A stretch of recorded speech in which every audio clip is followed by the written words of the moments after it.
कक्षा 8वीं गणित प्रश्नावली 2.4 का हम कर रहे हैं प्रश्न 5। शोभो की माँ की जो आयु है वो शोभो की आयु से 6 गुनी है और 5 वर्ष बाद शोभो की आयु उसकी माँ की वर्तमान आयु से 1/3 हो जाएगी। उनकी आयु ज्ञात करें। शोभो की माँ की आयु शोभो की आयु की 6 गुनी है। मान लेते हैं हम, माना कि शोभो की आयु x वर्ष है, तब माँ की आयु 6 गुनी, उससे 6 गुनी यानी x में 6 का गुणा करेंगे, 6x वर्ष होगी। ये वर्तमान आयु है दोनों की। अब 5 वर्ष बाद शोभो की आयु कितनी होगी?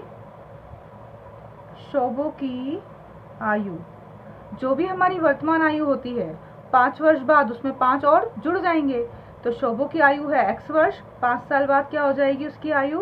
x प्लस 5 वर्ष होगी। शोभो की 5 वर्ष बाद की जो आयु है उसकी माँ की वर्तमान आयु से 1/3 होगी।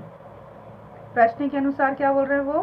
प्रश्नानुसार जो 5 वर्ष बाद शोभो की आयु है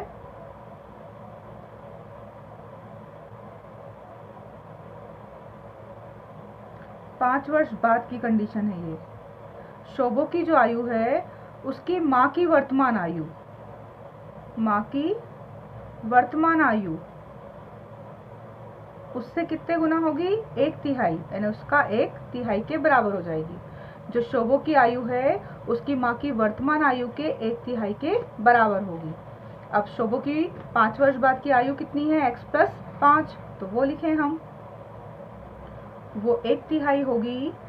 माँ की वर्तमान आयु कितनी थी? 6x वर्ष, तो 6x 3 से कट गए, 3 दूनी 6 और x का x, तो x प्लस 5 बराबर बच रहा है 2x। हल करेंगे तो x प्लस का 2x पक्षांतर में काय का होगा?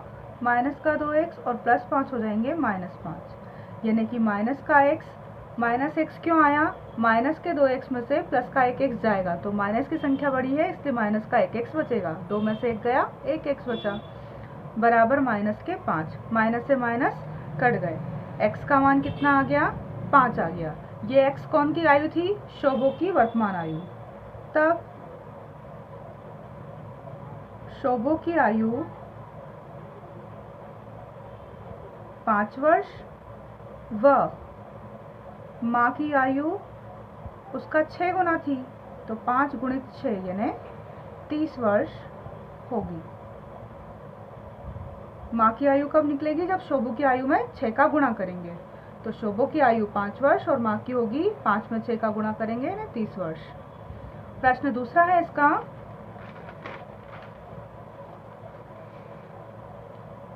छठा प्रश्न, महुली गांव में एक तंग आयताकार भूखंड विद्यालय बनाने के लिए सुरक्षित है। इस भूखंड की लंबाई और चौड़ाई में 11:4 का अनुपात है। लंबाई चौड़ाई में 11:4 का अनुपात है। गांव पंचायत इस भूखंड की जो बाड़ लगाती है चारों ओर, उसमें 100 रुपये प्रति मीटर की दर से 75,000 रुपये खर्च हो जाते हैं। आपको भूखंड की मात्रा यानी लंबाई और चौड़ाई ज्ञात करनी है।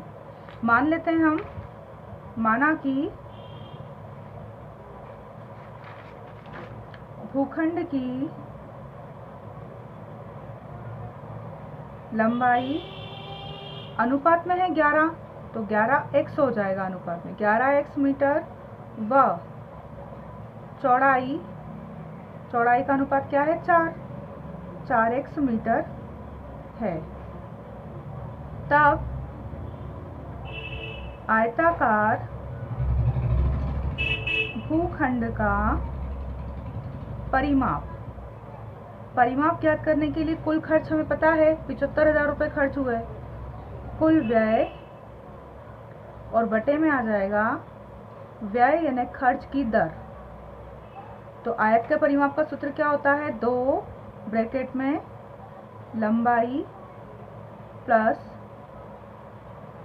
चौड़ाई, ये होगा कुल व्यय कितना है? 75,000 और व्यय की दर कितनी है? 100 रुपये 1 मीटर के, तो बटे में 100, 2 जीरो से 2 जीरो कट गए, यानी उस आयत का परिमाप कितना होगा 750। तो 2 लंबाई के स्थान पर आपको लिखना है 11x, चौड़ाई के स्थान पर लिखना है 4x और बराबर 750। 11x और 4x कितने हो जाएंगे 15x बराबर 750। और ये जो 2 थे बटे गुणित में थे तो वो कहाँ जाएंगे बटे में, 2 से कटेगा, 2 तिया 6, 1 बच गया, 2 सती 14, फिर 1 बचा, 2 पंजे 10। x का मान आएगा 375 बटे में x के साथ जो 15 थे वो कहाँ जाएंगे नीचे, फिर काटेंगे, 15 दूनी 30 बचे 7, 15 पंजे 75, x का मान कितना आएगा 25। ये x क्या था, ये लंबाई और चौड़ाई में गुणा था अनुपात के कारण, 11x और 4x, लंबाई 11x और चौड़ाई 4x। तब लंबाई कितनी होगी, लंबाई थी 11x व चौड़ाई कितनी थी वो थी 4x और x का मान 25 आ गया है। इसका मतलब लंबाई कितनी हो जाएगी 11 गुणित 25 और चौड़ाई हो जाएगी 4 गुणित 25। तो लंबाई होगी 11 5 55 का 5, 11 दूनी 22 और 5 27, 275 मीटर और चौड़ाई होगी 25 चौक 100 मीटर। उस आयताकार भूखंड की लंबाई चौड़ाई क्या होगी 275 मीटर लंबाई और 100 मीटर चौड़ाई।